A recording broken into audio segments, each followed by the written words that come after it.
au manu. Ai whawhao le wa au mala. Awa woto i tua polima. Watino le soifua. Wa mawai atu le atuava ma le atu vasa. Tātou whtapa i le lange mamama le soifua maua.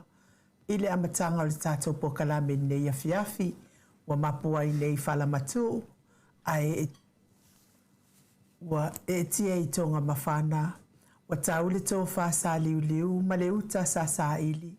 Wa wonga tasi le futia ma le umele. La langu whaatasi le alofo le atua ma o tātou manao. Afuai o na tua lunga le aso. Malo afua, malo ua maua le alofo le atua. Le aso sa mua mua so lua nove ma lua afe lua lima. Ta alofa lava. Ma o tau sa mua vi ingo le atua mana unanga masani. Sa mua mua so. Tu sawatu i sa mua nei. Le ata noa te li sa Crichton. Se saunoanga mai le afionga le taitaisili. Le Grand Chief o Papua New Guinea. Sunga le apostolo. Fo mai o le tūla fono. Fo mai o le polkiki. Fo mai o le tamawa ainga. Taitai o le vaenga whaapufai e puipuia i ata watangata Samoa. Lau sunga tui la epa fatia lofa awe lua lupe soli ai lolo fia ngaru malemana na ioti. Ai ono Dr. Sailele malia le ngaoi. Le superhero tato por kalame. Ia si mea tunu ma si mea ota e mawaifo ile ata mai le superhero tato por kalame. Le afionga ile li faipulo le tu malo fa le ata numero tolu. To fa le ala le pule le afionga ia fe pule ai matafeo tu puola tu au pepe. Le ala le manua le ala le auloto rimoni a yafi. Aso soifua maso fa ilonga ino le mamalo le atunu i fai ungo masina taitasi.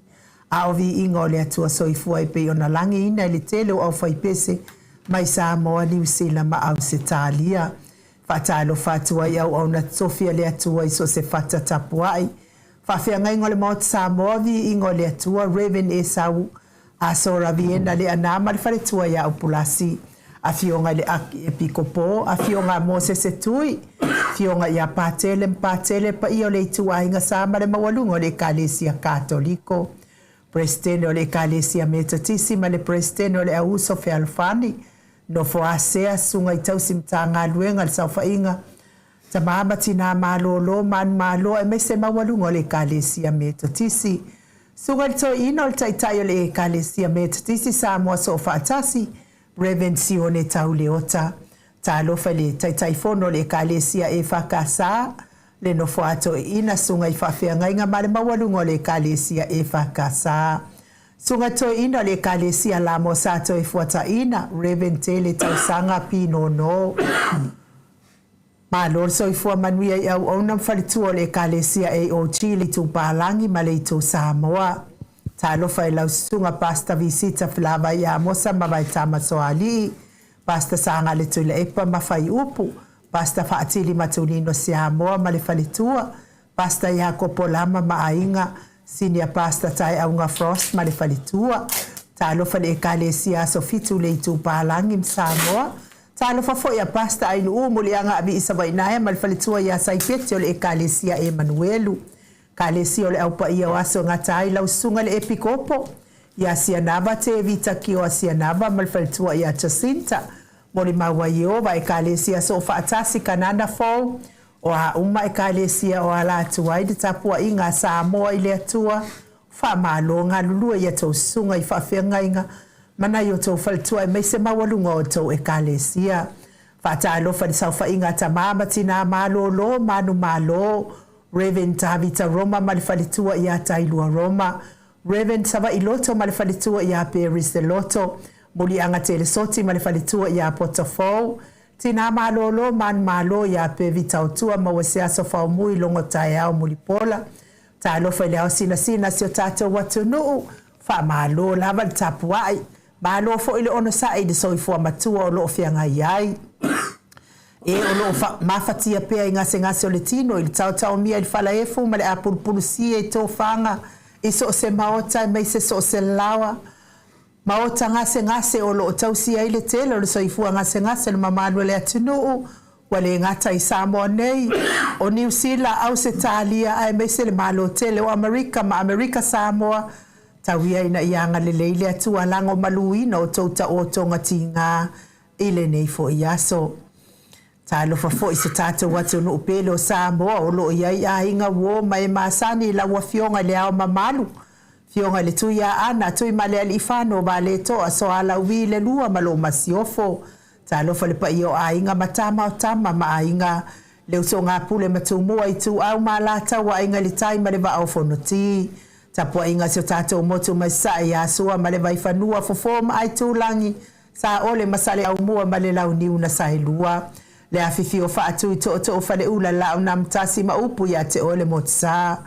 o e matu la fono i la wa fionga le sa ole o tasua tele fionga foi fui maono manuseni tu fele ma le faletua ya su a BVNP fem tu fele banwia foi fai ngā malolo ngai Amerika ma waise si fa asili ngā malosi mo o lua matua ta alo fale nganga fa alo le fionga tai tai sili sunga tule e pa doctor sa ilele maliele ngoi ma le faletua ya Chile malo la val tapwa i la fionga le faletua Chile mas foi le mamado tupu mai e o le vai nga fa faiele pui ya tawatanga Samoa tai foi le HRPP supporters lango malo si po kalaminei la wafionga le professor to famanino fo mai o tamao ainga komiti to mawo le kalesia metatisi le faila unga fa maoni o le tala lelei le faia o ngasini o le tato university Samoa professor Dr. Afwalo luangalau fa mo taulua manubu tsalele to itolova amal falitua ya Rosemary le superhero ne po kalame le artistu silva nga fa pui ya tawatangata talenga le ala le pule fa malu me se fo ile a rimoni aya fi mal faltu aya Sharon malo level on site professor soifu malo loina doctor le usa to le fo tu pa isa mauta kena seri manuia lava fa nga malo longai le lo se po New Zealand po Hawaii le ua o iaile malanga fa solo tupu mal masio fo ya manuia lava tafaonga mfainga malolonga professor Dr. Leusa ya tato lango malo si mai Hawaii le afionga ya lilo mai ava fotu wa manu mal faletua ya baby threaten mal no foalo tailava le anga le mai le faletua ya Molly vui Nicola Wofo mal no foalo le sunga ya Felice Fiuse nio tautolo ma le faletua ya Maria le maluma fafangu le ala misa ma le no foalo mai melepone tu pa yo le vai lilingi ma mo nanu ma Marina fa manuia le atua ya tau pisinisi o lo to ngalu lue ai aya tapua inga le au sina se tato watu nu ina itamama tina matua ai me se o tupu mai o e fia el por kalambe ma Samoa vi ingo le atua tila e pa fai ai ma le faletua ya maungamu se umanu matamua fa ali ama le tausia ya Sinta alofi pole patu uma Viena na nai faumuina o le ana le tupu fia ma le faletua ya moananu ta alofa telesia se kola siti katoo ma alo lava tatalo ya te oitina matua se umalo fereti funga so vale fa alaba au tio inu ese Paula Bags sina le Burton le sina le avai Maria Akia tuala Maria Blakelock pepe si itia e pangalua fisau fo i Victoria Malawano longo ipule peletito i loa leifi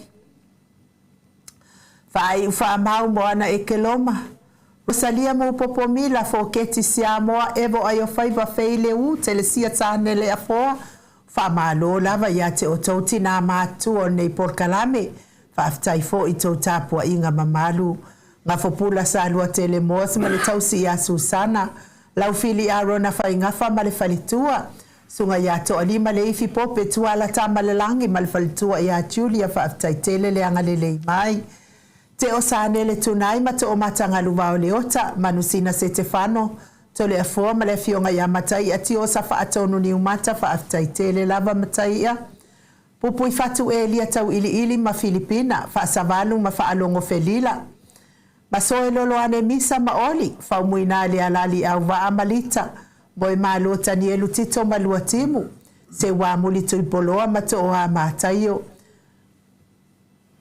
Papoli Nai matua ia tapua I le whau ma pepa po a mai o lua. Papua li Paulo Ioane ma akenese. Le musu ngā Uta Brown ma Christina loro matawa ma pauli ului ma ngā fosfulu. Pali tele mwang tuti apuna olo tango ma le faletua. Se yuli lango, se yuli ali lango. Fatia lofa po vima se yuli fale ula fatia lofa. Tuala tau uma le lua ale si o muripola. Silia la fasavalu tautai. Ma le faletua ia le Lovi Burtis. Ma tautia sa ngala apelu se asom Celestina. Tu o Pepe Josefa Setema makoleti. Si o de haitang. Tau e tia ta afasua maroini. Su a pentito. Amitua na ifia ai le toa tuli fau makika vai aonge. Stevie upati o amai o Stevie. Mas foi fetalenga ya unungia yero me mafuta mai de malo teno Amerika. King Solomona ngalumalemana tau fa iula me king ile au pepe. Mas foi mulipola la fa ele mulipola fala na ipupu pani pasa fa apoi ma fa afu. Tau finga foi maona o matayen. Tupa ia le vai lilingi fa salafa malfaltua ya moana. Mafuta mai fo alunga I savai. Mau salafa ona sa itu fa anatu eti maulalo Bryce silangi aye. Selina aling na hir sala. Tita tuala on si fa alongolele Veronica ASMU solo iba afusuanga. Bretonia salele ma Julie mafuta mai le malo tele o Amerika. Mulipola mose ma Maria ulai fono I moana langa aya pele sauma. Mafuta mai au kilangi. Ya mesifo ile talenga ile fale fitu ya ifo imanuma ile langi lapa kolisi le ota male tausi fale tua ya fa au mutali elive ma nofo alo Lucy pa utalo se walunga mama liumai tawa fesili amitua na imalisi le vave ma Monica Paul Smith afa mala Brown vaya ma Janet Langshu sesunga ya taula papa amata fayo sefo avito ma Susana piwiva wa mai oi piu Lofi pose a moa pe lua ma Rosita le fau watu uanga seata ma le falitua ya Lisa sole ma leipen ta teo fatia lofa mainu woti onata vaina lepa Kay Johnson Kuka Mika Mulipola ma Filomena nganga eolo Tony Taleni ma le falitua le susunga ya tau malai ma le falitua ya Papa Sama mes fo le falitua ya le ata tabale awelua fionga ya le awanai ma le falitua ya Lina Tiuli ya meisele fitalenga ya namula ulu male afionga ya tawa le toa pele pesite tambasone vui va welese mabaya uma au muapita le aututu manu lele ua olo manu usini male faletua meisele afionga ya fono TV toma sauso fionga ya sua asawa sua male faletua ya sene amitua na isimati ya meisese owo ya akenese soy malonga due uso ya mesel tapua inga se mato ekalesia katoliko sa moe ruti hiyo ni sini au setalia fionga ile falitua ya uli kari liuli unga tali tofa ile taulangi ropeti Stewart tole efoa ma Elisabeta onofia na uma maana ya male fionga ya sula Daisy male nofo halo taumanu pepe sopo tafea mali itonga tuki male falitua ya peka pa katonga tuki ya mesefo ilau afionga ile sao sa mau le atinga ngai ono sori tamali ite mani sa mau mai pest mai se se o tau se o le male amio le ya mana ya male ai ngali fafta itele lava sa mau tai la wafionga sao le hanga le mai nei por kalame tai fo imo tau maftanga ne yaso ia famani ya tele atu le atua fatu tumu mea wanga o fanga ngao no le hanga le mai nei por kalame ya le mato api Autostusi lungo apio fodinga ya lava le atua ona oto levi inga le atua tato te fellowship fa atasi ai le nei tula o le afiafi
Solo ma le 2 minute o Natale o le itu lai fitu I sini I Samonei le vi inga o le atua sa tapena ina e le au fai pese o le ola toi fuata ina pe o no tau sila ma mai moa mai ai ia mana ia o le ua tapena pena fo ila fionga tapa au faasina ia to le foa ia o le volume longa fia telefone la fai kolu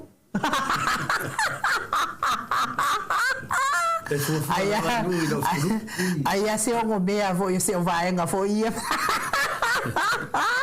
Ia le nga fa no fa felo ai fo ia fineaso ko lo ale mafuta mai fa pe foi queen mate sala ia masenga fasis tu unga ia mafuta mai fo mesa fo ia moi malo dentito ia pa tai lava moi malo sina lei protein fa tai la wafionga le faltua mafuta mai I kala estete le suenki fa tai fa pe foi heni welese keneti upeli la faele molipola la mila ya pesa ile malota fa tai tele lava pesa fa tai mo fa manuanga Entrali whaaftaitele lava ke le ama ko whaspoi masima. Hoa koe ngai sa o ai ida e.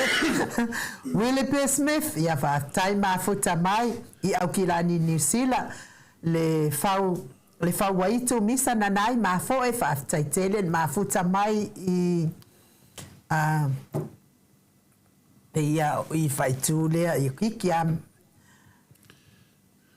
peo mao samatau ia ai pea fo ia le autopu e rau pena moa mafuta mai tufu lele whaaftai po e apatapu e ata whaaftaitele ia mes fo ile fionga ia sula Daisy tonga tuki le fo mafuta mai ia lofa tele atu fo ilo fionga sula misi atu fo I oto ia mese fo I liftalenga ia onofia ia mastato wa inga atoa Chosa leau fa malo lava Elena Colini Hochin faaftai pe fo ya tu ya lamu faaftai babau tu itaia faaftai tele mafuta mai tupu Filippo mes fo ile fionga alfaltua ya upulasi mawala faaftai tele lava upulasi nonu pusaloa faaftai fa pe fo ya sianava te vita kioa sianava mafuta mai Wellington New Zealand taila ususunga le epikopo mafuta mai alofa tele atu mes fotina matua ia waina afuvai whawhetaitele lava le mafuta mai lungo al tātou pokalame pe fo iaso avia grant ia whawhetaitele lava nganga whaaloalo whawhelo ai fo ila fionga tapau whaasina ia tole e foa ma mafuta atu fo ia whaatantari ai fo ile fio mai o le fionga taitai sili mol pokalame pe iona masani ai le nganga whaaloalo e whawhelo ai la wafionga le tuia ana ave au malanga tama fa sau le tu malo le na tu ina tu ia le tonu mai pea fa ululunga le ainga malo si van fo ila talenga ile la ulo le taula uniu ya mes fo le presteno le kalesia katoliko sa mo ruti hion malo le soifua manuia to le fo malo for soifua malange mai no le ne foi tu la fiafi I tamonei lo papenantu sa autorita to pokalame le fionga tat ya tokta tu lepa sa lele mali le ngoi ia po le fionga for tete sili pe no lausi de fiai tato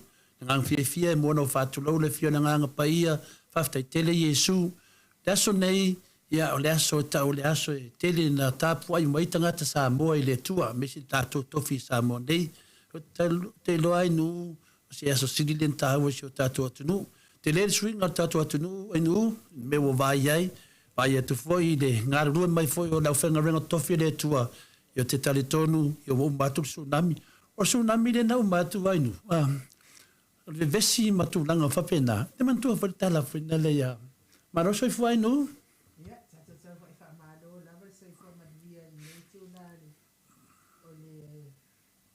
o le fia fito le fo ya o ki ke ba ai ku I la letto ki dia de maile ia pe ai ona o le sa ka un faiele live na polo maka mo le misa mo ana poto le fo le ko fa le ko mai ia ta o le topea ya o mataro laptop e mo makal fiti ya e fa pena no mai tile tilo de tonu no mai lo la ele fai mai ate oi ya ele final le o le te vai atu da vai le sangi mai foi ma lo tato paanga le mesili nan taua ia tati e lo laptop ai nu ia le pero le mele tam fai famtala ai nu ina o me vende yaso mo foi le aso fo ma fo ale ngata le langona fo pio I le te mai e pele maule pensau no le fiona te sili te le temi o le musumusunga o le nganga pa ia le tua po ai lava I tātou, po ai lava me uma lava inu, e te whaalango I le musumusunga lea. Le musumusunga me le leit. Tari tonu nane yaso whatumulia tātou I le musumusunga le nganga le li. Ia awafo I la matanga le ne fo ia masina, ia tūranga fo iai. O ma whaile la masina, tātou wheto ai pe lungo penga ta whailangi, I le tele o ia maungasu, nama me le whento e whamatalaina, a te lo ainu. O sa vali mai amo mafau pe ele musumusunga finale pole nganga finale te mafau ai o le a se tala mo le yasu te lo ainu manu mura tala le no fam tala mua foi ina ua wa fina le fai fo le lolo mi fo le lolo ya fa pelo le o noa tu di lo noa le lupe alwe vai po le la se tala le ale tu dia la le lupe sa mo tu di le manu pe lo le alu lo le manu le alu ratunga tilo tito ia wa fiura no fa tali fa me lo no le lupe sa ya o fe me o fai ai vai le o lo sto ina me o tu pa pena fa me le tu pu termina nu ele ve vesi ma tu langa fa pena o le mena mo o tau no atu ia le lupe o le tau ma fa mai le manu le e tino o tu tangata o le maria ia o le ma fa fa ia o tilo me le manu le o vai lo atu ia le lupe to le liu ma lo le lupe saule te tau ya noa le me o tupu a saunga yo o le waka ma fa le vai nei enu ya ma wala nga ngol mele to fe fam tala o le ngasu len tato ngasu vai le lungo penga te fai langi o le va matalanga o ia va matalanga umalava e le sa o mai le moni o le ala o ve vesi va pena o martu langa na ya e tu dia tu no le manu le ro le alu fai me va pena ia wa ta ma fa le manu tu mai wa le atu le lupe ia ma ke ia lo le manu de e le mele la ta o le lupe to foi mai lo ia wa feel level le lupe atu tu li mai manu de e na mau e ti na na lo le manu le o le va se sele na bena fai e tu li mai lava ia na mau ro la ile ia na saro le akila lo fai va lupe ia awa lava ni malama noa ele mele wa tu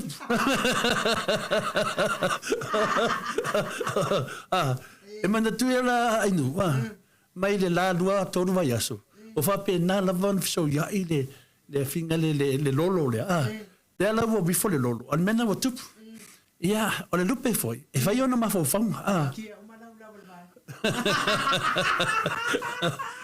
e fai ma fo fam le lupe o le lupe foi o lo fa sfia foi il dangona o ma fo fam fa pele lupe walu nei o ya no e tau ya le meu tupu e fiu no e tau fa mam po le meu tupu wa le se wa akile o le van lo fai va lupe ia ona fa pele lupe o le leita ia fa pena le le vai ai vo umai na ta long ia le var i di ke mam nam ngoi me tupu ia sa wa le lupe akilo la le la le akilo lupe alu lo mai ya ratu le lupe ma la ya kilo mo ndo la me tu ya pa wal kala le ani lupe ya la fa ya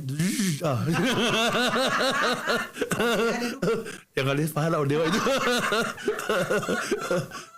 la ngale fa la o de ya wa fiu no ya no foi fa to fa ma fa tu tanga ma ke ia le no la au de e lo no o ma tu lo o la fata il tarifam sino ngol dupe o la me tu pulo le o la fe fro de lo leva mal termine pe ia voi lo no o un tamba fa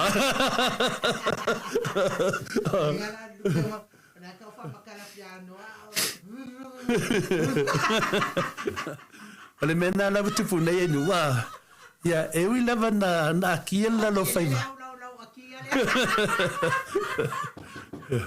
e wi lava na tele ya taltonu ya la ngalewa fia mele fio te sile du la tato atu se vi inga le tua ya se un sai me lava e wi lava na me wo tu wa fiu no e fa masino le dupe pa wa ngal le dupe se fa le mo le wo dupe ale mena na le temi da ya o le ala wa mate ia ne ma manu le tunu ya te tali tonu la tato se vinga le tua ya le o tau ma tato malo faun ya la fionga te sit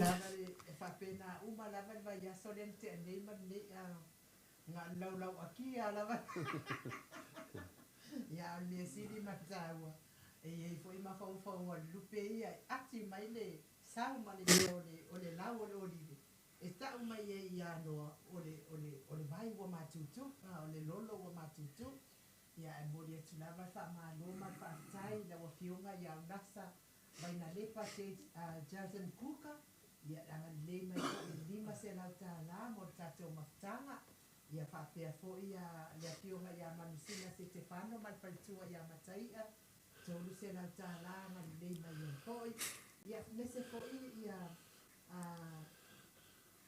tuala tamalani tuala tamalani ia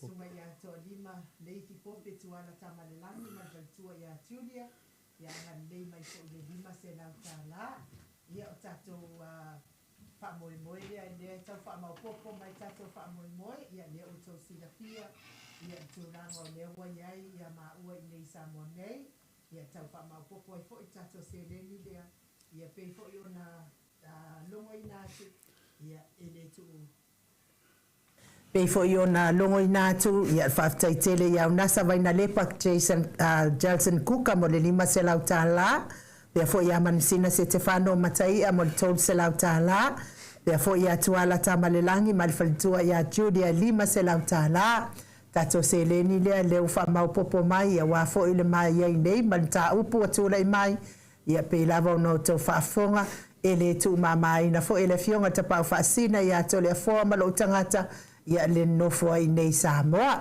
ia ai ia fo staimi ia to silfia le o mea uma lava ai mo nei lava taimi ia o lea lava o lo solo le leipea le mafuta tua i nei Samoa ai o le vi inga le o le atua i momoli atua ia lo faanga i le tau mia i le falaefu ma le apulpulsia o to fanga o le mamalu o le atunu o nisi o le mamalu o le atunu i to tonu o maota malawa ai mai se fo i to tonu so se maota ngase o lo tausia i le tele o le soifua ngase o le mamalu o le atunu wa le ngata i Samoa nei ia o New Zealand au se tahalia Amerika ma Amerika Samoa ina i tamati na o so tuangane a mai se lava ina i whanau pele talo sia ia i le alofa o le atua whaivavenga o le atua talimanao o le atua o whaamalolonga e paifo paiane paiatu o na awanga lelei whaamaloloina o tauta o tonga tinga malango maluina o tauta o tonga tinga e ala lea i tonga fitinga li imatama ita i tausi soifua ave a fo i musika ne ia la ata o se whaafia loto ave e se ai nisi tinga ma mawhatianga o le tino o lo tau fianga iai le aso ma le aso le soifua matua na i tamama tina matua e wa ova atu le fitu se fulu tau sanga le soifua amu ia fo i o tau ia e ui na soifua ma le tinga ai whaaftai le atua o lo whaafua leva o lo tau soifua ba futai fo i mai ainga whanau ia me se fo i o kalesia ma fioanga ia vi ia le atua o na o tau la tau tapua inga mamalu levi inga leo le atua ma tau te awa lofa atua ile nei tu la o le afiafi.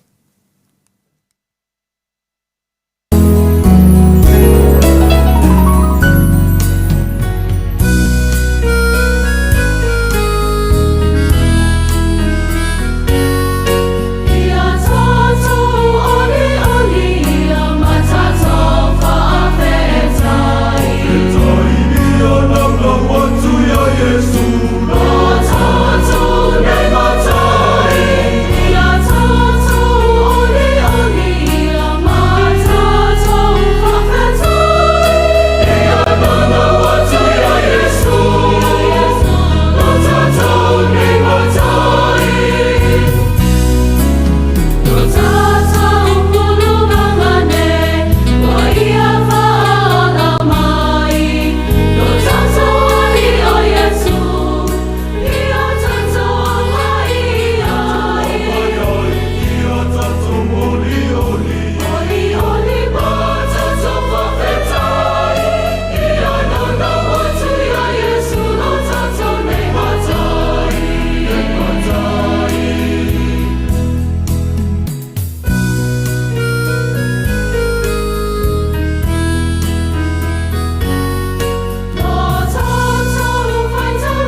ua te ai nei le itu lai fitu i Samoa nei le vi inga o le atua sa tapena ina le kalesia e whakasa e whakasa mai e li se fōu pe o no tau sila ma mai moa mai ai mo mo li atuai o mātua lo whaanga ia maasiasi atuai fo i le tau mia i le whalaefu ma le apulpulsi o tau whaanga i o nisi o le mamaro le atunu i nai tamati na o usotua ngane ai me se lava i nai whanau pele lea ua mafuta mai le afionga le taitaisili i tatou pokalame le Grand Chief o Papua New Guinea le sisunga i le apostolo fo mai o le tulafono fo mai o le porokiki a o le fo mai fo i o le tamao a inga taitai o le vaenga whaupwhai pui ai a taua tangata Samoa lau sisunga tula e pa awelua fatia lofa rupe soli ai lolo fia ngaru male mana na ioti ai ono Dr. Sailele Madielenga oi malo lava le soifua manuia malo le fo lawi langima malo lava le tautua atunu ia me se fo i fea ngai ai mausu ngā fono le vai aso o tuana i nei ia e me se lava lau tautua i le atua e ala i le kalesia ka koriko ia la malo tfo i le tula fiafi e le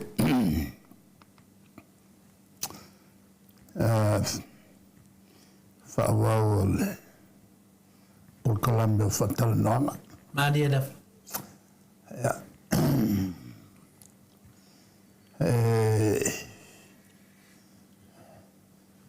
Tele a foi a tutono o le aso. Mādia da. Le mwhailava ana tua le por Columbia nei mwhaiai ana mole foi se le se matou vang whai Mādia da. I tulanga o lo iei tātou malo e mantua foi e te tawana iei se leo o le tōtila le tunu anga i le malo Ioi. ave foi whautuanga ma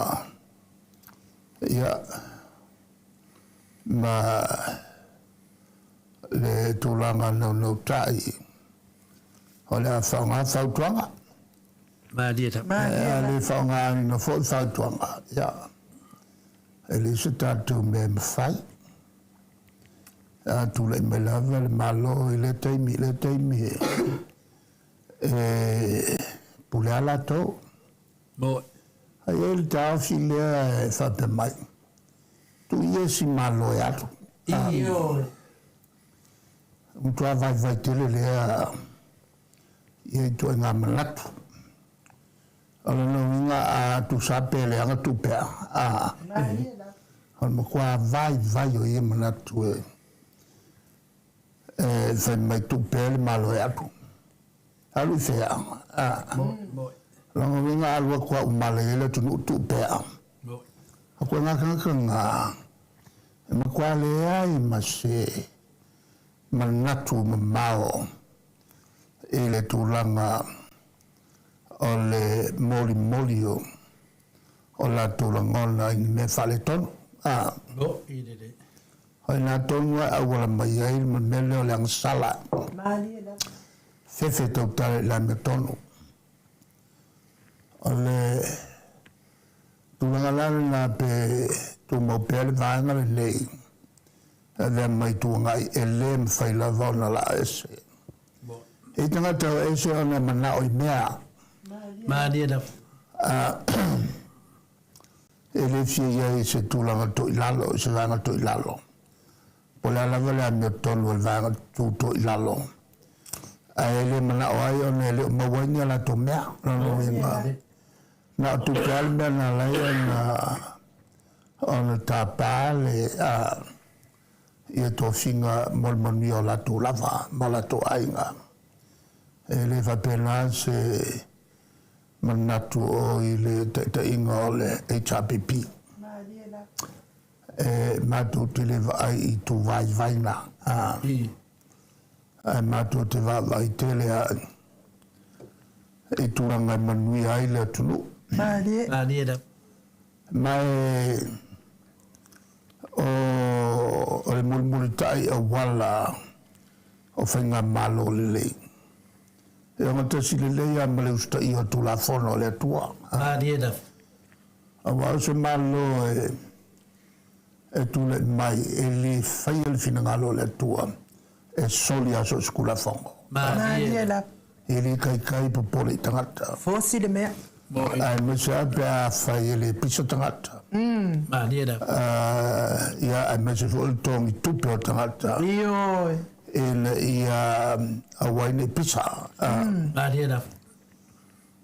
Ia ini tangata se whainga malo pito i mawhatia il melea o le whainga malo nei.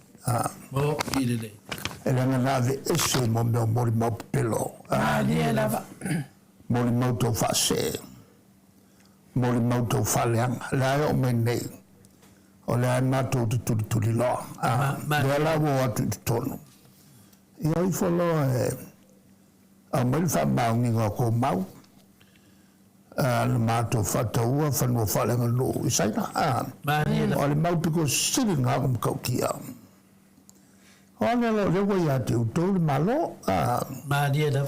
Le tulangala na foilele o le whiaulea mo nisi o iei le manatu lea o mai e tātou o e langolango sia malo ua iai. E paua le mea mātou te le langolangoa ni whainga pio. Diena. Mātou te langolangoa ia atina i lei. Ai siasa e maua se whainga malo no mai tu tonu lea wala pio. Diena. Ona se mai le pio. Diena. Ale tulangala na lea fo le mawhaia le mātou teltonuina. Se malo na sao mai o noni whainga pio. Diena.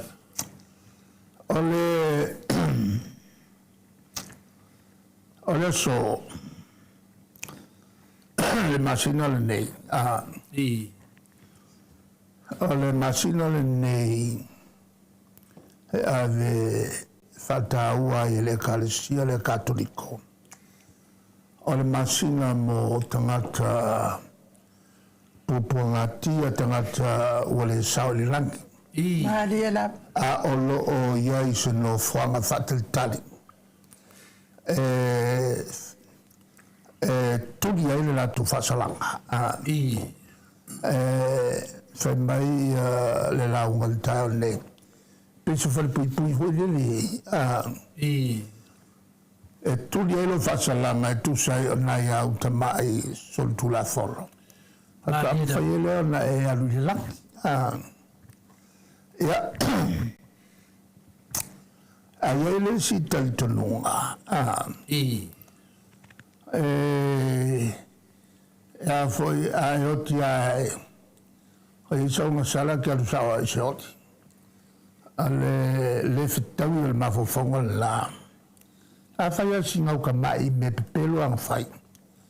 Ola e alu ala se ori kusai le sala o emre sala ngal fasuka ngaka. O le sita ngate ele fitawi. Ona langa I rola le siri. Ele o mai el tu spaya. Wa nalna tau tu iai le totele. Ole memoli. Ola el tu spaya. Ola ite tonu. Ala le kau le fai kau. Al farme la le. E ele meu tu pulta tu spaya. Mai ele amatanga. Mai ele amatanga. E tau mai ele afe tau sanga afe lima se lau. Diena. Mantua foi el tu spaya. E fatu atu fatasi ele kalisia wao. Ele temi Yesu. Ngang kusika ai hoi ele maua se tu se tasi nga kusika ai. Ya no mai le fai tau mai. Maria Daf. Ele tu fantasia la se tusi. Tu fantasia muli ele kalesia wao. Ela no wenga ina u afio Yesu le langi. Ia ma tau ave mai ai lo apostolo. Maria Daf. Le mafuanga foile na sa whaingoa ele kalesia wao ila mtanga. Ole aia kawan kanyunga ole apostolic church. Maria Daf. Ole ekalesia fa apostolo. Ole e muli ya o onga a Yesu e fa pe on tawave mai matala mai apostolo. Maria Daf. Manto foi dali ele foi infengen fo. O tu singa sa fai e Mateo maleko luka mayoane. Maria Daf. E ma pau mori le akalesia tu fatasi le. Lela ye fengen fo. Tu sil fengen fo. Ala fa ia tu sil tu spa ia il fengen a try. E fast food ono. E fast food ono e tu sil fengen a try. Ale bela o tupu. Ele tem muito le mai ai ia koinga le Martin Lutero. Na patele ia ona tupuaile le fale tono. Alu esi ai u fai foi mal tolu bon no fumle sta posa. O si foi patele u le lava ona to ave folfolanga ma to tonga Nofta po maar dof. ale no fumativa ma le nofta po Nofta. ya al nala na fai il tolua ia ma matalo ona te il faulungo le kalesia wao ele na taimi ia men fanga ule mliai ia Martin Lutero Maria Daf. ya te wai sa foi te le me sa wai Martin Lutero Maria Daf. ona te tai foi le kalesia na taimi le tangata the tofi le li no venga sa ia foi le sao ole na te hele Lutero il faulungo le kalesia wa na taimi Maria Daf. Almela na fai na ia le ese tu se fitu Fitutus. tu se fitu na ia le sea ke le amena na fai ale ese tu se fitu fai ko rua Koe Deus ka. ia to no fa mata suisi ia i se foi fa ponga tu spa ia ene tare fenga e malone e foi tal tononga su fai se aua ta mai tele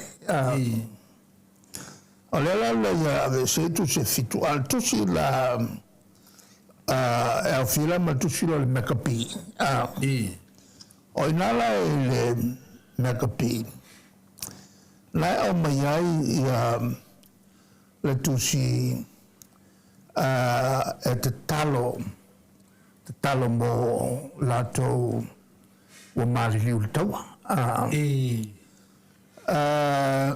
o le taua tele ana na fai te e foi la le te au malo singo ia Utah ia tele la tangata na fioti o na o mai leo la tino ma fai le lotu ma fai le talo o fai taulanga ma manino ia le whaapunga tātou mori tātou sanga mo nganga o i lato o maliliu. Maria Daf. Whawai le te tununga lea. Ta wai o ne toi tū tangata. E le la se mea le whatawai nai o lato o nganga. Le mtaupulal na le o mai ane. Pense i na le Kalesia Katoliko le whaawawale ia le le te talo mo tangataoti. Mariela. E mantua foi la, e lua vaenga. Na o tangata la, e mamala tuang sala. E o tangata kwama mawha. E o sa se oli le se whaurukanga mo lako. Mariela. Le tulanga na le whaingoa no whanga le whaingoa al katoliko. O Purgatorio. O le fisini o wheo iai. O le lange. O le whatasia i ma seoli. E ilo ngā ko kongu o le. E ngā ko kongu o le lalalangi. Lala voila na a pāle mo le meo le mongo. Sa fafo la finga le sungu ai ia. Ia tangata ia ngā tono ngā le mō lalalangi. E ia umana ia Purgatorio mseoli. E tolu la vaenga o le afila le Purgatorio. A umala na serva inala usala ia na ftoa le laki. Ai mo mia la ilalo teltonunga. Fa e kalisia o kama ila filim sala. Ila tu umana loto. Na kelsiano. E la le teltonunga tolu ia vaenga. E vai ia la file o Purgatorio. O le toa asa le si vaenga feololo te o mai no feololo atiki. Ke lela le la usala infa solo mai mafua on magalo o te talo tangata. O te talo. O te talo ta sanga tangata lo feola. Ala tangata e te talo. O tala le si foi tangata sayai, fai mai, a walu le laki. O le ua whairoa mai nisi foi, a foi e tolua vaenga o Purgatorio. O le makwa asa feololo, ti o mai a inga feololo akiri. E o ele teimi o ngā lokule o Mikaele, o mai ko fia sela wafe. O sao le langa e wakule si fia sela wafe o nganga. O tangata la i o ainga ma wole te tālu sieina. E manga kua peolo wolofa. E ofo la tau te talo moe. Le tua. Ka fa pe sao le. O le si mea e lau afisiringia i le taposale na buai. Mau sau tālu sanga moni te talo. E le si foi o na uso a taposa o loola pea. O afisiringia e tō tele mo ko o kele. O ko kele o fai fiau. Ko kele ka mako kua. E ren ka maki. Lenka maki. Ka maki o sa o alela. A isi tangata, walua se lau kausanga. Ola. Tata mātutua, o lai mua ia. Wafo i rengi si o kakaloku ia. Kalo fai. A whapela te talo atu. Ua ane tangata i le langi. Ona vane lole le tua au tārsanga. Ua whasara lau. Whasafua moisi. Whasafua moisi tangata ia. Ai a whapela e sao tangata nai le langi. O le lato ngā langa tele na o te talo moe. Maha la moiso. Kua mahangi kena. Alanga wingala. Ia. O langa wingala tō tele ala na o tātou ainga i ai. O ngai kako ainga i lika ko winga en. E a voi. E la to ainga. Ia le mele tau na wakun te talo mo la tau. Au te mantua pere mele le tele o lotu ai. a loto mali ya me se ala mali we fatino isi kalesia ia ele o ele o tolton ia ele mele o te falo mo pe ele upule ele ngata sanga ne mo lato o mali anata to lo fiola pe ale fsi la me ka o fa io ai me si abbia falo mo tutto talo al o me ia mato di talo mo le uso nei ma non è mo sono no fa ma le langi allora ma calo le famiglie insomma per fa per ele ai se no fa per e si dia culalo lo fica il congo le bella la nga fa o ma fu lo ma fa lo foto e a mio con waku masao ia le mafofonga le e le ka onga fo sala vakasi i se oli tangata ngaola e onga sala malaka ka fa ko apa ungia sinka mai bia ole tulangala na e fo e tawotele ele so tu sia wa ole kalesia katoliko ole masino le nei a fa pitoa mo ganga ainga fa fe kaida do katolio ole no fanga e fo ele no fanga fatilitari ole no fanga tuli ai lo salang ia mai ole alwele le langi o tangata la katoliko pe ole la unga taole e mutua una ia lo talo moanga uma ai awal fa pito moanga lo ainga ai moanga uma ina ia alo fangia foi nai ainga ala le foi tinga nai ona ole lai ni se talo molato e pela o la muerte tu si la makapaio ala ya il tono tu singa il tu spai awa de esse e le ula le Martin Luther ngo forma de esse le bella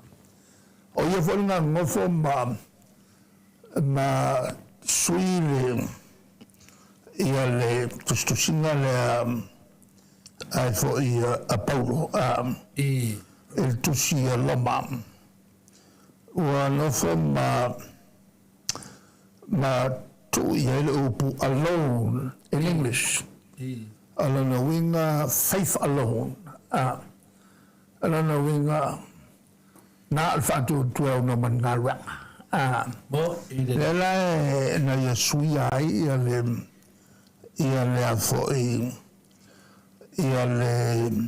ia le tusi le apolo ia loma e lalo par kalafa tolu lo fulvatu na no fuma tusi ai le tu ia le upuna allo ngala Britania nao le fatu tua ele momien ngalwa e te sawa e malo le tua na ia fala udoa nga makua faile fingonga kele mai si foi na usoa fai au protest o ile pule ile yayo se pule totasi le kalisia wa ma dia la langa makua ke ya isio nga usoa fai au temi na film salau ai malosia le manatu le finangalo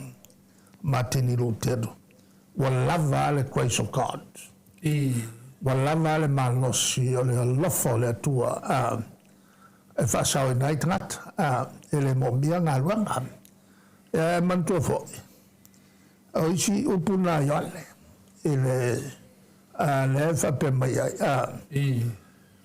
tolua mea o le lofa al fatu tu al fa mai o le silo na mea o le alofa. Maria.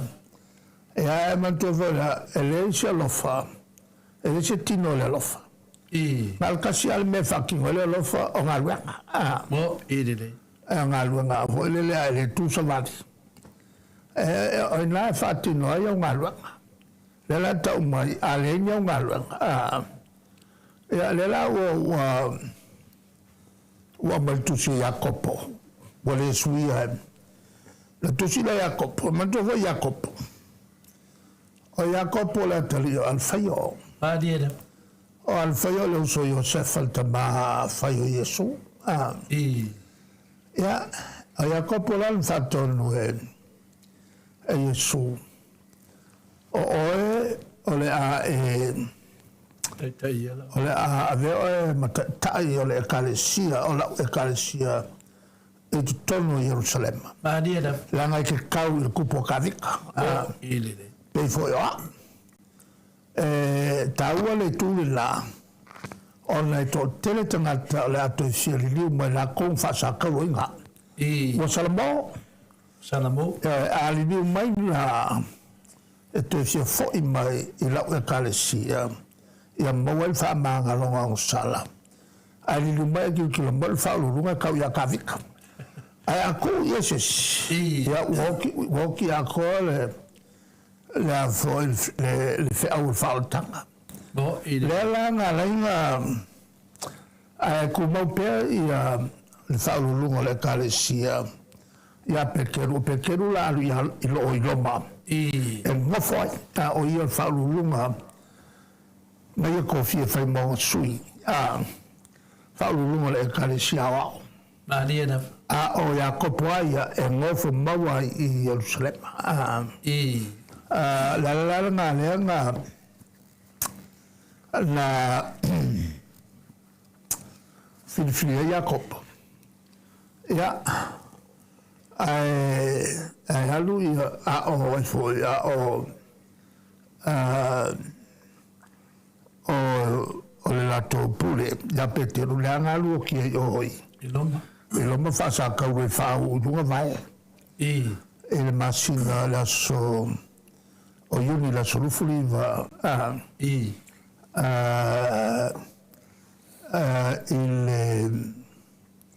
o le laltau sanga po le rufuli va yuni po le onusfulu e lala onusfulu fitsfulu lala whasa tau loai. O tūla e tāua mō tātou lo.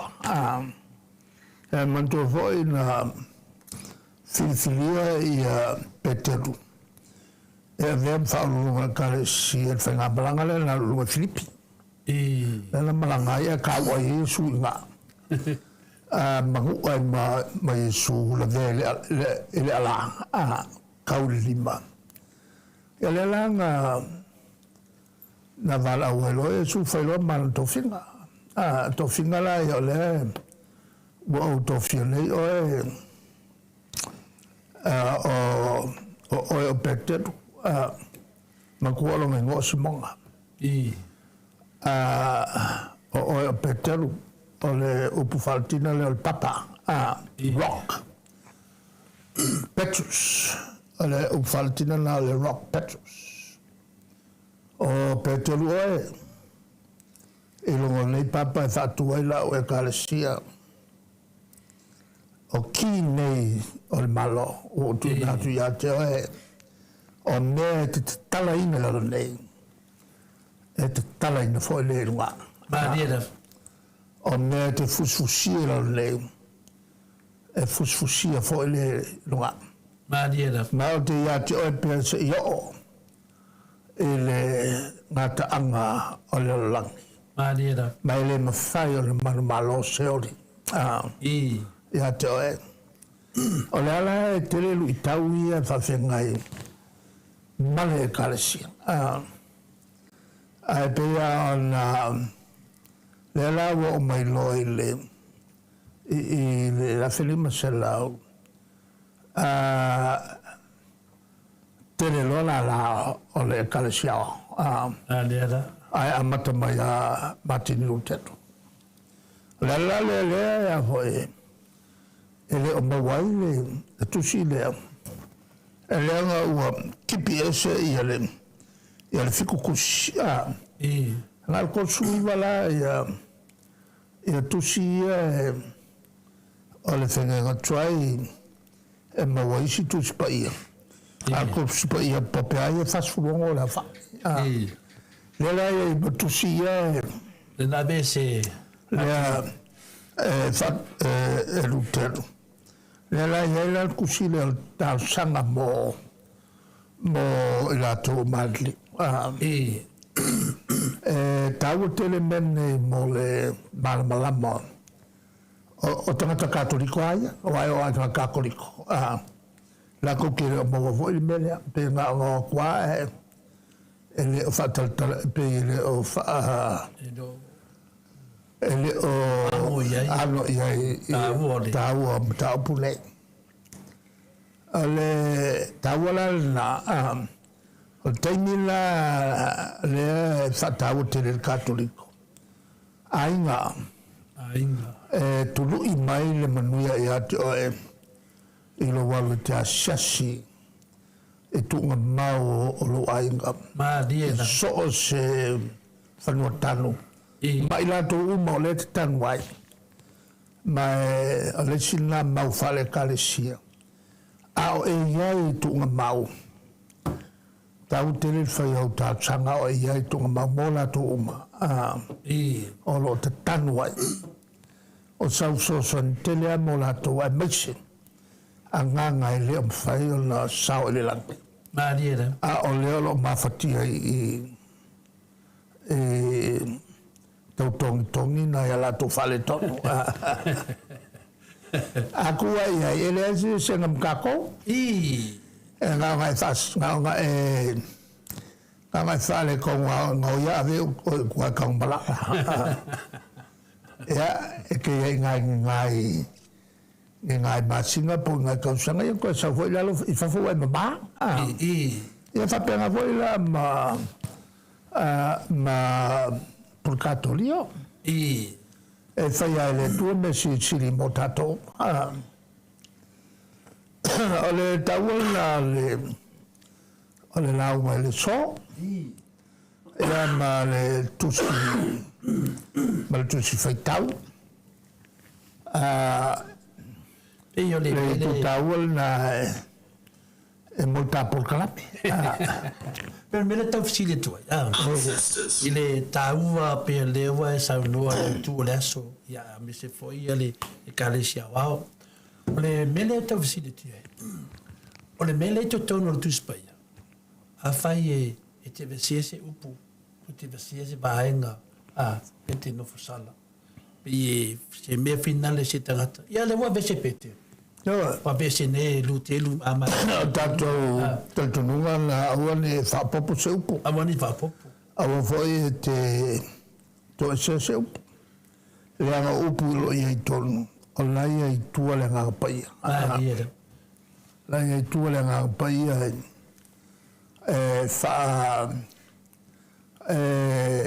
Le tusinga le tusi. Ia sao atotoa. Mata upulo o mai. E welan to ese Martin Luther lu yetusi. A lo tu mau petusi. No tu mau tusi. Não vinga na mo mire talo mo Martin Luther. Oyo mantua vai le sia o sounding ala fai. Leanga o tilo ia ele tilo ia ele tole I marita. Ele fontana na ia no walu la leana le sa ia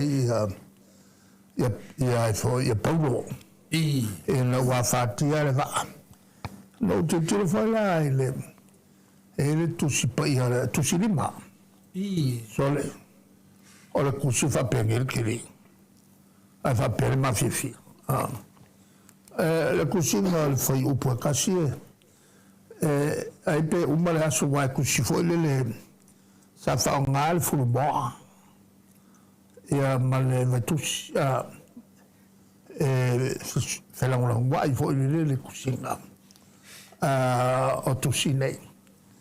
Ja, e foi lá tu si pa il tu si le si foi Monique.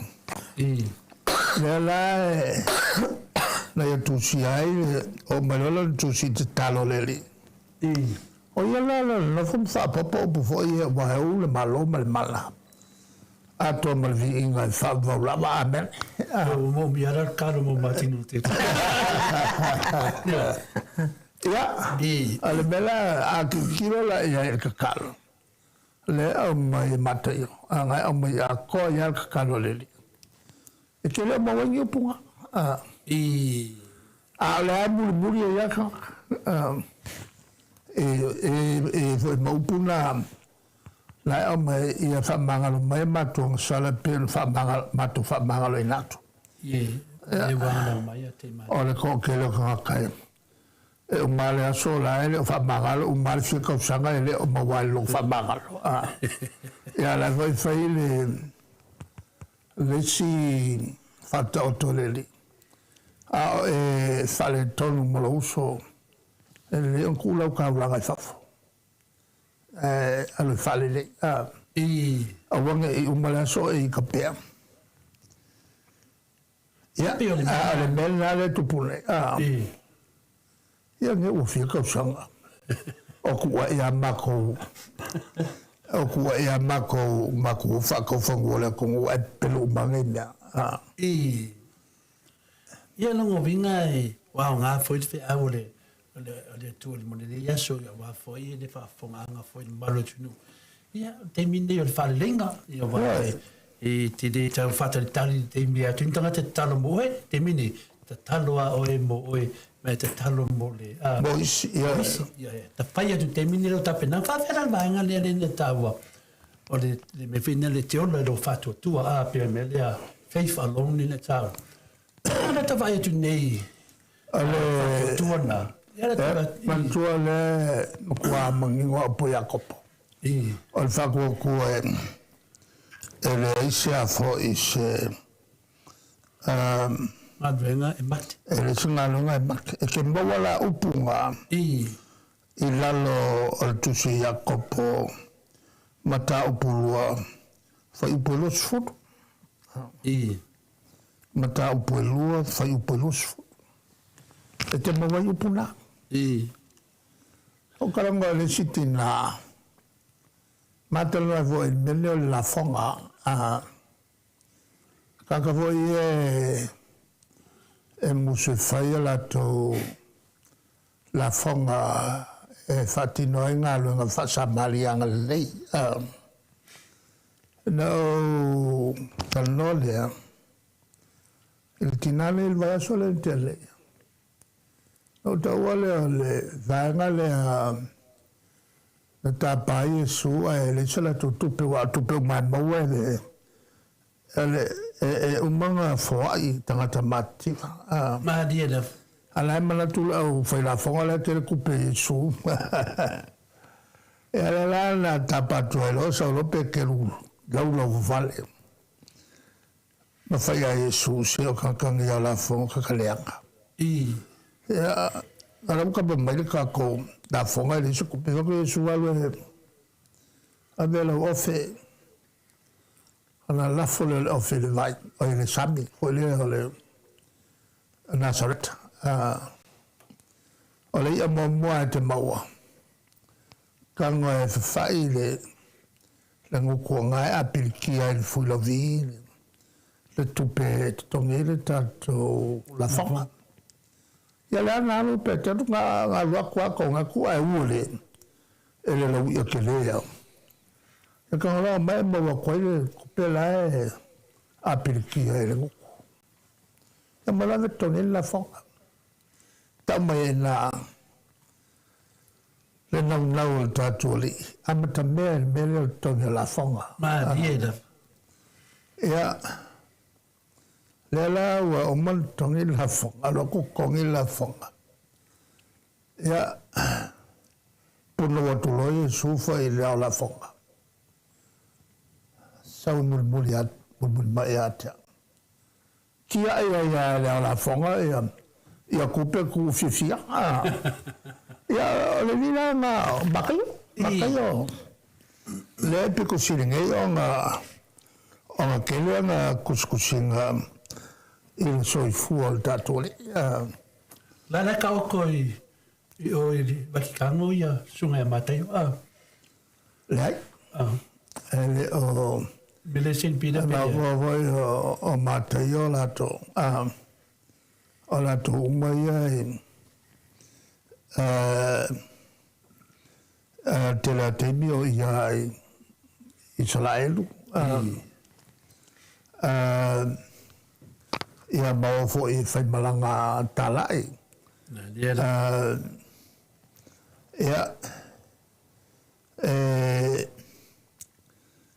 te lea ina te tapu e tangata ma ia ma whao o ia ia le sasa te ala o tangata mua na maliu whamaturo o Setefano. Setefano ale o leo ki o Sekefako. Ka i le ua o Paulo o ingo i a Saulo. O ia lale ana i a tawhia o fuo o langa vaenga whika e whakongo e o kawa i ala. Wa kokola li mo kamale o e fo i o Saulo walo i ngolka. Ani sui a Paulo? Ani sui a Paulo Saulo la. Ia. Na o e kakawelo kamaliero. O le professor tu la for. O le la el kamao o la. E a kamaker. E a le saunga la nga kulkuli loa e alu nunga tamseko. E kulkuli loa le au kirsiango ia e whaali loa e su il malamalama le nga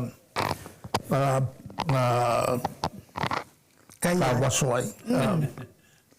Ele la ngā lula e o whakongoro e su alulo e whawau. Ale la rifo ia lesi perfeka e su aluanga lesi so e su aluanga e whaile wawenga koe whapupulai. Ia le mema kaukia la ngā pupula li liwa ko sauro. E langa sui alo mronga ngoi a paulo. Ale bofo yala nga fai alu ngela ma le nga e kele nga ngau ia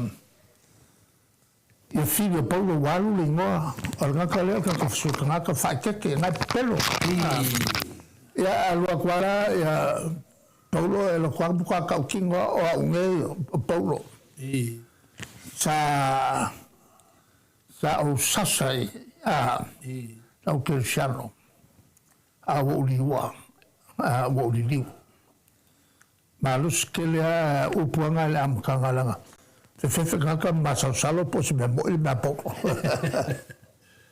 ate te tanto ke loinga le roi temi no mo winga ile famatalanga le pena sa noi ta talo mo e o mari li no o lo kala nga farma ko ainga o ka kalo mai lunga mai la mkanga o tanga tau mano tu mai ai fa pia kalo fai ya mo le leile ka kalo koi o fa solo mai lunga ya ali solo we singa ka kalo mo la ko a ko ngiri ai lo pola mu o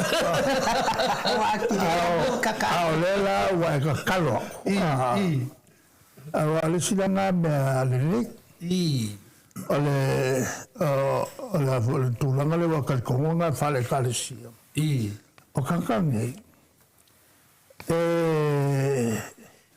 mo lo falkanga o poi lang Maria da le mo fainga ngalo fa kai da o ngalo le kalo le ala nga pesin siwa hole o lo wala a faila maisha ka konge sa soifua mai isi e kalesia o lo ngo ka ko makuela ya mangisi o kalo mo ile o le melana tau tele ai ya ka ko le ka ko malmalama on talo molato Maria awale fo ka ko malmalama ai le kusul pa ia le wa ese o le sa waile ia le fo le tala le tau talo mo mali ia ale ua ia isi ka ko uso ia e le ka sanga mo e umaki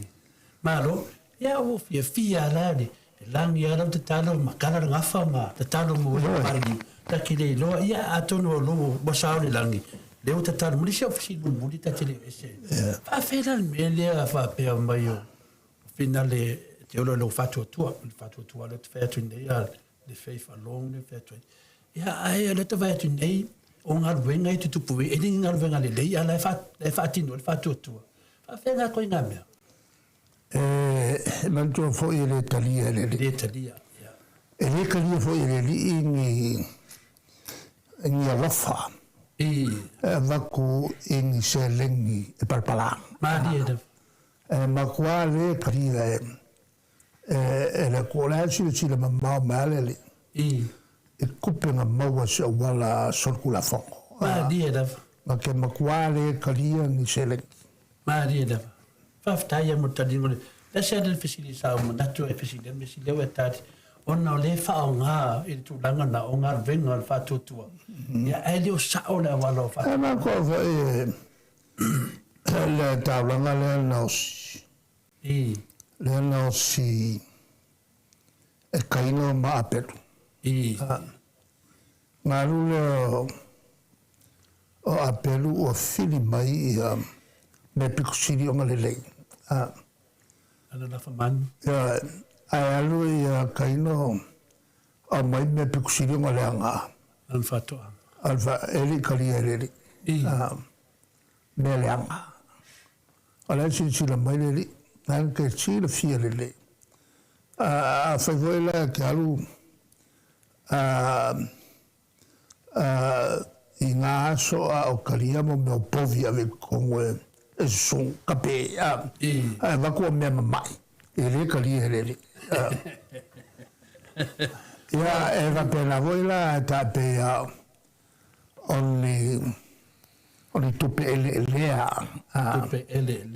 e te alu na maua mai ni whainga ele lea sori tu la fono nga alu le kalepe ku la fono e whatau ai le kofa ma ave ia ila ko me alofa e nga ia sori ku la fono a me alofa le sila ele kalia ele nga me ele talia le tua i venga fatu tua papena ia o manino fole le pesidi va le tate va ai tu ne temine fatu tua ile tua a un venga la fai o le tu Simon me la na si tu ai le o manino por fa fo ia te vai le kwa ma wa se me fa penga ko la nga a maka me le au e ke fa nga se le sua fole kwa urua e kula fo anga nga ku inga o le kaua i le kua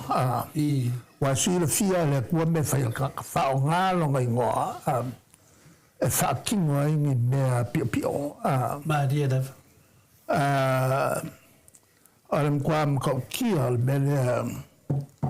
mele nga fa nga sua fole kua ale ka kilo ma me pio wa ka kala mo e melnga ya ai me se ya fa msino nga o fa nga solo le dia da ya le vela pe na dato fa longo iai il molianga tau tele al palmia ya fieme dia da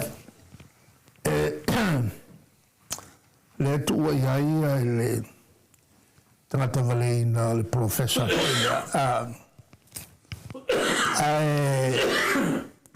iai malelala ai voi se si saunanga ale palmia wene tu iai foi ma fia me e na si le fia le maliu ma fuanga le maliu o tua ocho ngofola ma fo iai ele mkaupu le ua makua kiri hai o ngā kele le makaukia kua inga o fai i le palmea.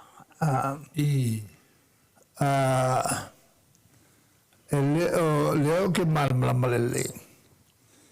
e ko inga ia sa fai il professor le ama ala mangingo ali poki ale a fo i mai falman ele ia ni nga me ko ia fi me e avakua le la fo le lo matua le nga le ua le ua malu e o kasi male kula pinga kase se me malos e pela nga li poki mo samala atawanga le a ongi sa olele a ongi ku inga o le palmia o firme e se le makanga o pase makanga ange lai ku wanga la ile so sa fa ye la o ka le al ma ku mo fo ku ele ka laule ka unga le fai ko lua se vai e se le makanga o le fonga le vanga o malako la ko mai le fa lo le ka ba palmia mo ile le ma le memoria tawo tele le la o le ma ko fa kali ungo fams no nei ma liela ale mana tu foi fa pe se i mato lango atu e ma ko ke lango so se fenga malo ma ko ke lango mele ma dia le voi wo fa lo mai na officini fa mamla mai le paket ma dia e ma ko ke le o ke nga se paket wa le e a voi lo fatino ai o ke le foi o ma ko Fasili sa fai. E fa mal mai le angongo le ngasu lai ko ngol paket. Ma dia da. Te fata hotele e al fanga solonga fams no ngapea on la o totala e te tawa le famo mo Samoa.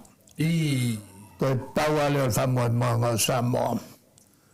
In fatu mau fanga malo le o famoslonga Mariela ia teini feito se foi le ngale o soi fo Mariela male famoslonga ia o la toale tute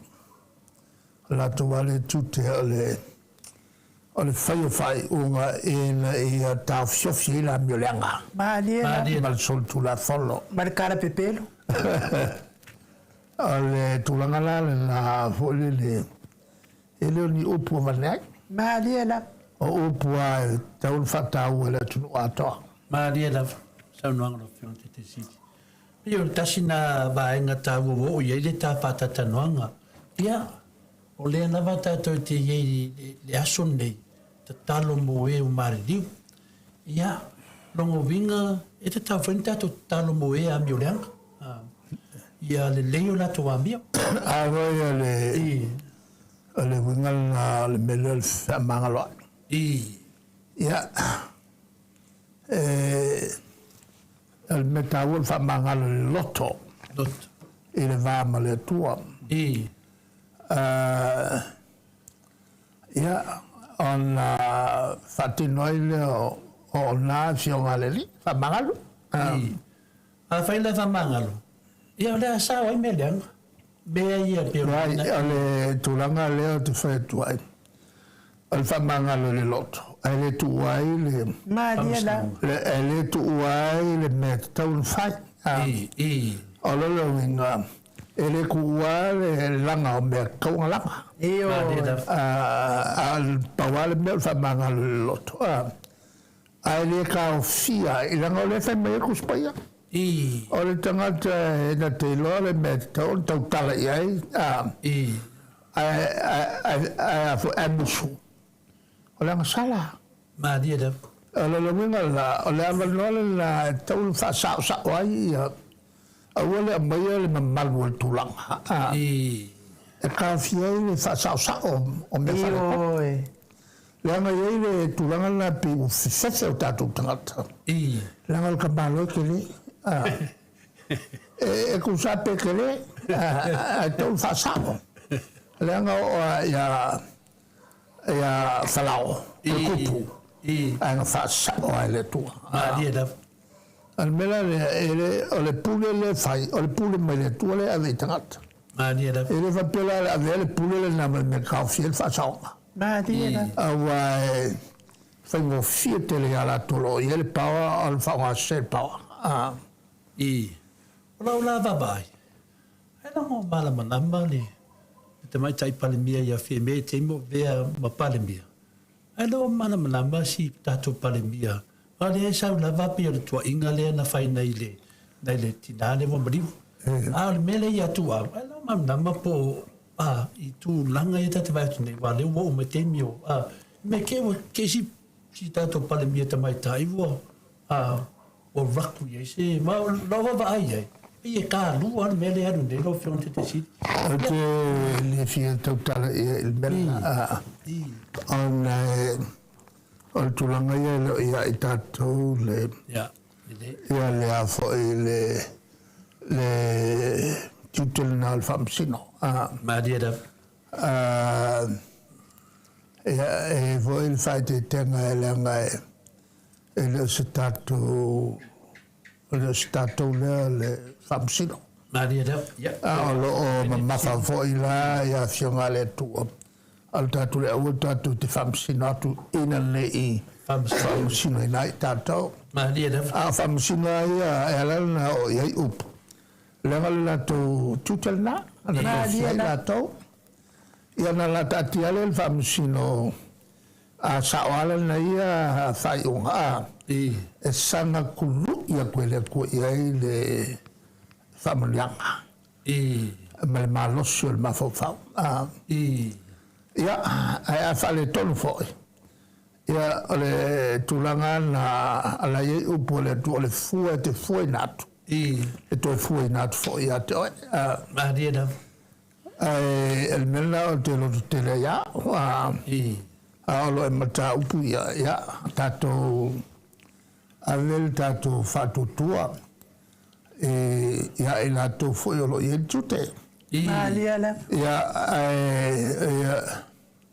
ia to manto foi na matua malosia saunanga foi el palemia o filfiliane ole alu tono sa ili la beton io ya lua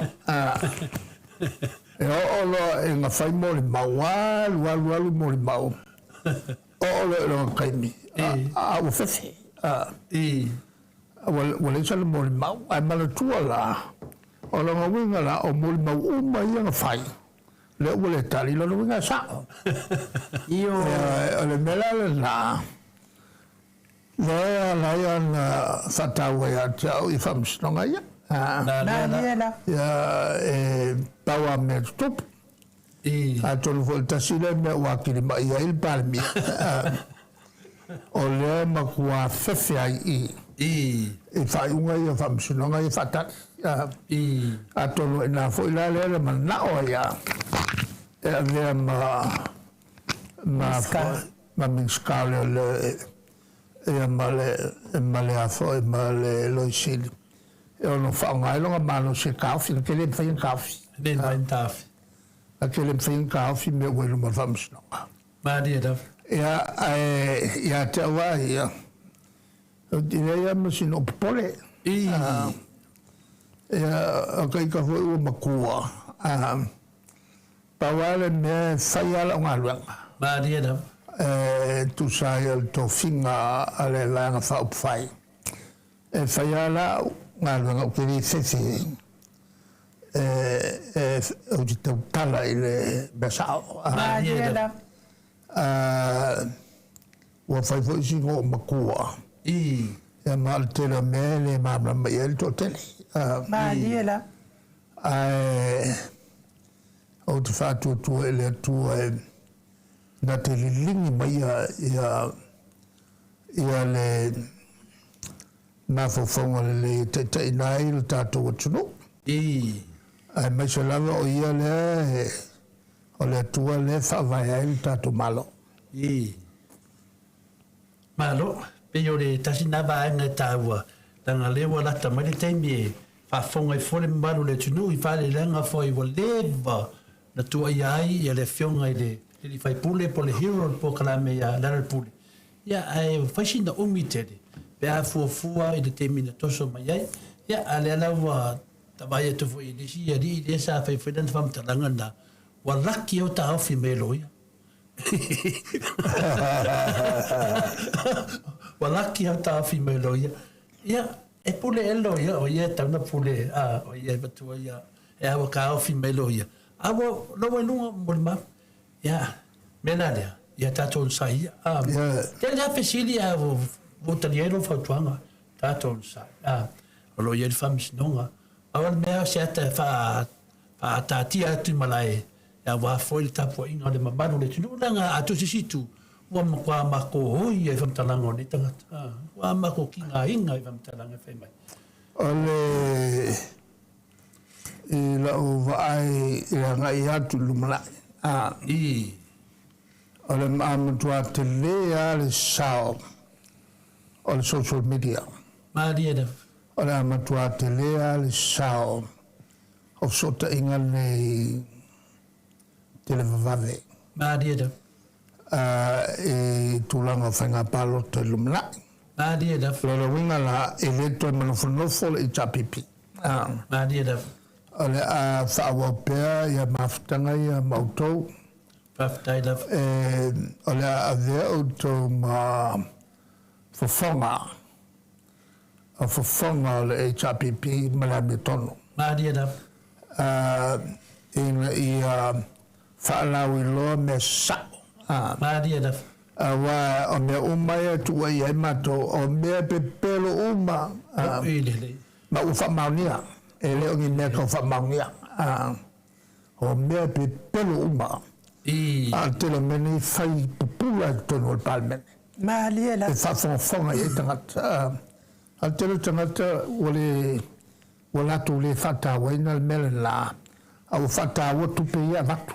Iyo e. So le vatu pupunga ia la tu whonga. Mo ilele. Le wa vatu tu pe ia pupunga ia la tu whonga.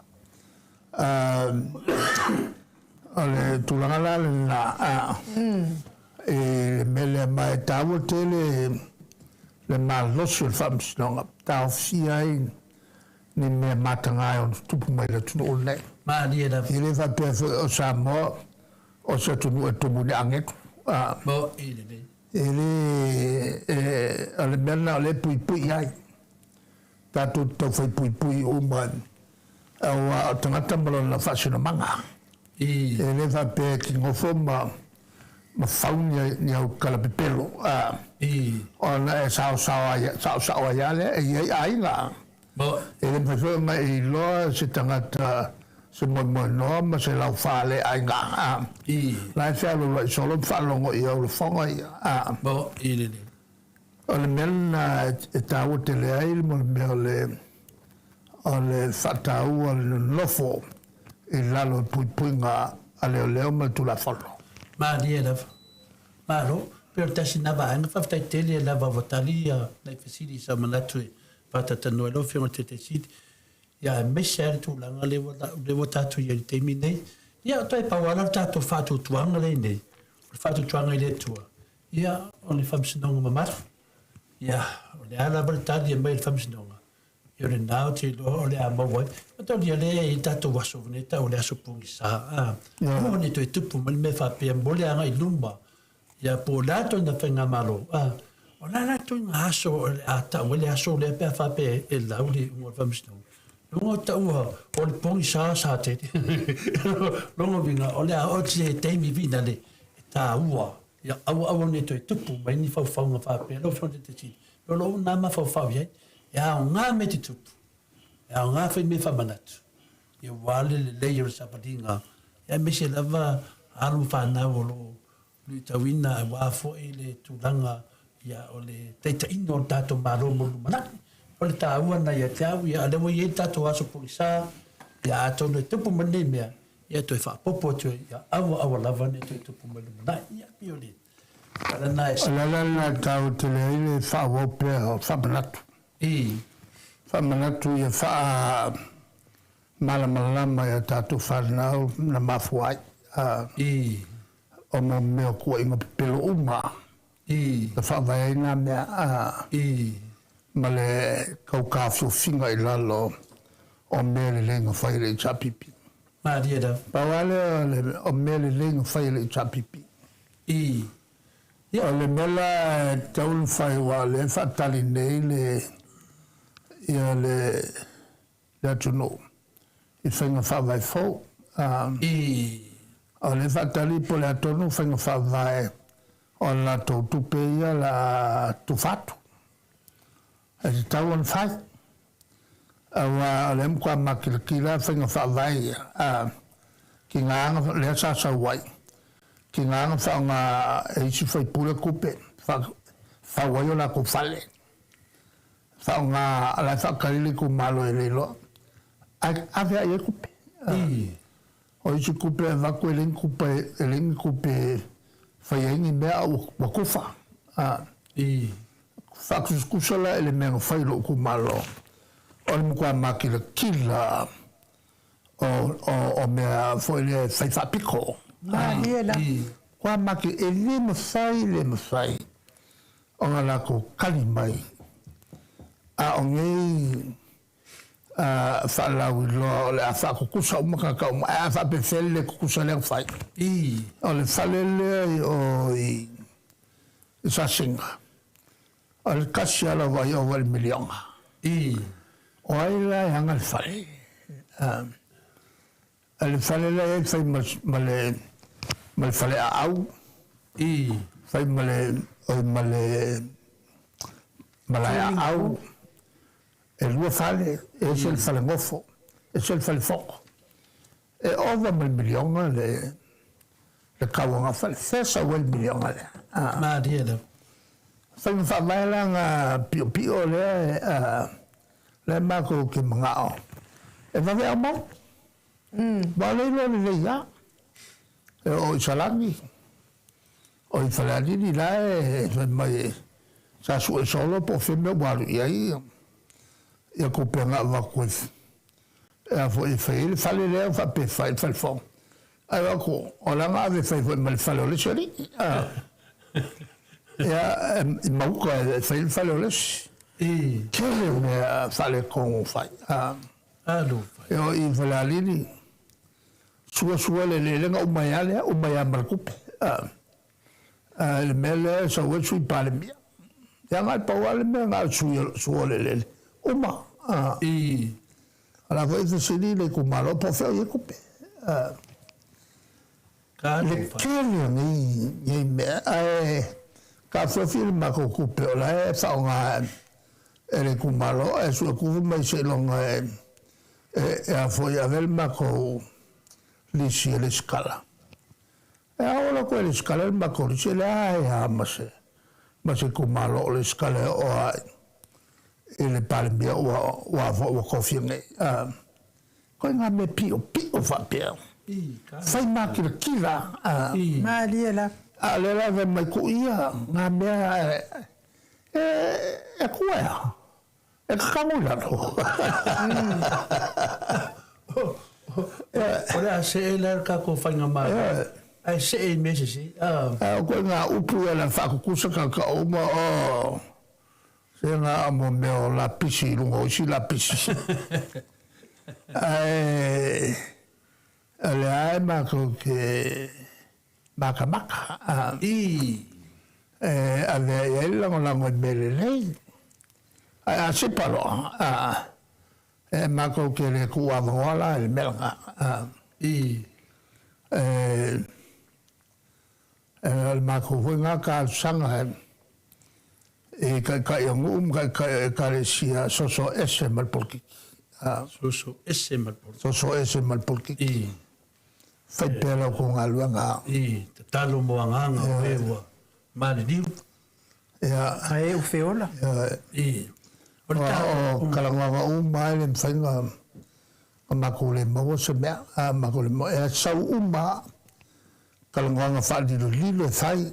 E sau uma awa aisea. E langa ka kumaro mai tapipi. Mariela. E mako ke maua umala.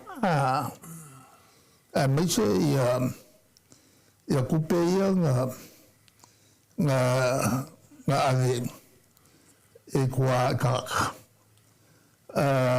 Ma le kalesia. E kua e falali. Le mau ke maua umanga me le mwhanga mau ke lo uma. Le ngole li poki mai mako kaka. E le inka mai kupe. Se lau wafe. Ola. Le kupe lai ki ngā mea. Ave kua mo meo a. Mukua ki kele kupe. Ka aro inge ka. Ka aro ka whawhewhe ia suia mako e. Po o le whai mai kupe ave kua la ko ka sanga. Ina ka mai kupe ngā kupe. E an whalala mai le mari imu whai pule logo winga. O le afsosonge i mari imu whai pule i le whai o se me pio. Mo i le lei. E le whai o ngā i lalonga i mea. Mo i le lei. Le mela vai tama o le ang whapele a ingeni whamsingo ngana o whionga kai siri. Oko. O le pewe la suru e whanga o le atua. Whanga le a ingeni whamsingo. Ia ai o le oe leo le a laka le kei mea. Lau mai le hungo o mea nei mea. Wa o le a whapea tangata ia. Ia a le oe seset. E ke kele kope. Ia le tau solo mua ai ia le to tele voi o lau fuelo loa le atunu. Ia le fefe le mea tonu le tua lau whionga te siri. Ia o peo na malama le atunu le na wani ngoto le ba. Ngoto wo mana batu ato mea umai ai. I lo le ngoko le vae i ni me whapene i le tupu mai. Ala tato nofo peo lo whionga. O se so son tele na mole. Mole ngai atu lumla. Mariela. E so sani ai ta ilili. Alato elenia la tu pe soli tu la forra e fatta palo tata. Mariela. La muli a il tu la forra. Kele tio foi tata. Ia alale me la tauia il ke o ko male luafi. Il po. Ala fa ferme e o il ka fako ko nga wa ya il fako ko. Ele vai tu le nau e ko pulo male. Mal fai uma ia le fanyo la palote ia. Ala to tele va nga palote le chapipi. Male lo o ai nga uma yang savali il po. Eu mangelo wale ai mako e la le men. Ja. Mango fa pengei o leo wa fanga solo wa makang fanga solo Fai kaule kola. fai kaule kola ma le pelenga ja ma Supa. ja vai makilo le ya il fanga yo ingo o mega kupe.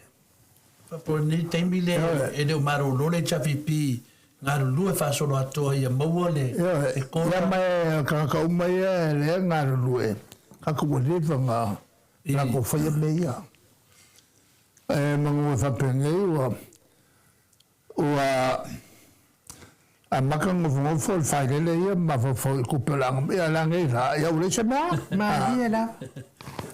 a le fo umanga o facile sila se vanga ole ngali no fa poi pum papa kiso se foi fia ku ngi ka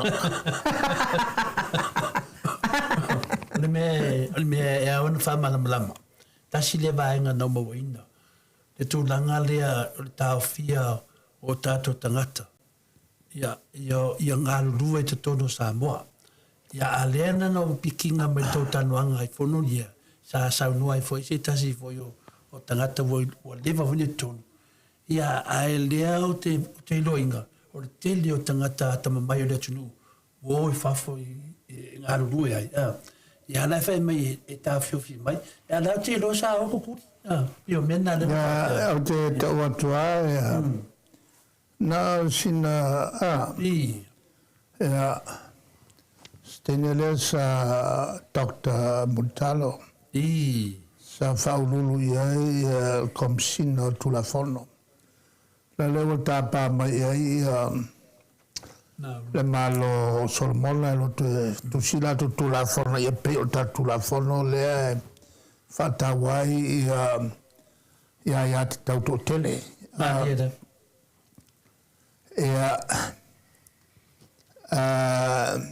On the assistant la mutapa mai nau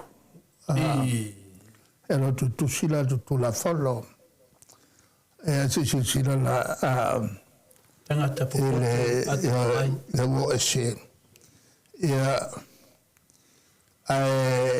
il matra noanga masi komsina la o foi tu la follow sa ta pasan fam talanga la luenga ana saule fam tala e fam tala tu vai aku o mo e ri falo olela wanga la amakala fam karanga o somaile la maile me liwa ko la kati e liwa ko la kali a fa ko wala mala awese ele kali ise tangata tamai ai fa peona fai ami lo ko fam kala lo ko o kengia ko malala malang me mata pa le li ko la kali fa el malo ni su falo no fai ko ni ya nga le doctor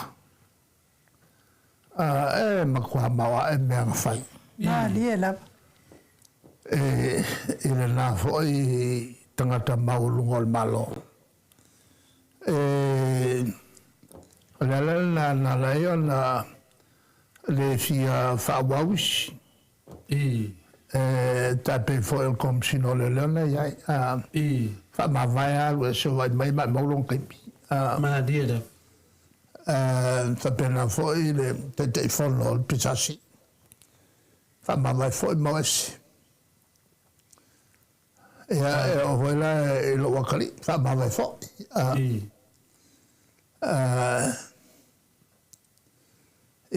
le tulangala es kamaleanga plesken fatunu na lo es malngal kana le fama sino ela ki ngal malo con el kupikele sel fayung si la el mele whatsapp si Aisha wo tanga te fafota mai. Ya kalinga. Ole me o que foi. Ola ko foi nga me fa le con fa ala ko sini po le alba foi. On vole ma mai si me fa. Makanga ka makwale mabla. E mai si ole fa kali e fa masingo. Ole fa kalifa masingo li makangos. Fela mai leo ia mai fafoia sa langi le temile sunga foi ala uli yo pa wal me me ton wal ta pulia le so enga o le na mali voi tu au o le mai o leo mai fa ala wa fai longa ba ya ko wa ala to na ala le me ko mai le au ko so ma wal le foi wa mawa evidence mga bawa pare kuai ya lo ngela lo fam tananga le ta fayatu mai leo mai faf ya tai lo yepe ai le tali vo avion de te si melena bato tata no foi la son la film le professeur Dr. Fual tala ia fa pe ona si ma ile a fion de di palmia ya pi ba ya tu pe lai pi la nga lu la va ya ai pi so fi de tu ai alu te si mai lungo malo e me fai na tu tu nga lu pi de o me ile ta fa lo ngoi por me a si mai ele me ya nga e pugal malo la ko mala ko fa vai o le ala to wai ili usimenga kong fai. Ai puleale Puleal malolo. puleale malola ko puala ko me fai pol sa pol se. Puleala ko. Ya, watali fili na watasi na fili sa longlonga foi tu. Ya, pulas ka funge yo longa va. Vai ada ngoko va ska funge ya ka komali. Ya watali foi fili. Se ed fai le va ar venga maro. Ya, ai di tau na fatamala se ya ave pe fautuanga. Ya da na umar pakek. Da so va ai wa le la so tupe. Lalu itu ya. Pengo fir sai no se dengi wa leo. Ili ko yesu mako ko fali. Pal pawal mal mako fofo makamak. Fakarikat. Nga fofo makamak. Ole mea le mako pe akoi. Ya el kisole. Okay le customs. Kilo kanga maya la ko me mai fafo bule se me fenga maya. Hola, el kis. Ale kulangana nga le vuta o fam kalainga le mengalainga si ibe mau mai kanga mango. Kisu ya le fia. Mau ese me kanga mango ko le bueka kai. To. Ngala via yuka. Kuma mau. Ya kalwai ole fara hola mo ka ko el kisu furi nga o si sa monge. Asa e ala fi faolo la pea. O inga pepe ala ye le a fi la o le ma fa o lo. O mai le el ki se mai le fa mai swa o le kom fe ka ko ka flof. O la fa inga yo le si manga. Ya ngo vo ma ko li kampangi sa ye. La coque shaki ma faolo la pel machine. Ya el melanga le wakup. Tawa pel machine yoki akore. La waki ngai. Il mele ko yengi il kamuka. Le fale kongu nga sa le ya le faka ki nga luenga ma tangata fale leo ya. Kalau memang file it's a pipi. Ele fica com o pele e o cura café, porque o café ngol vale. Vale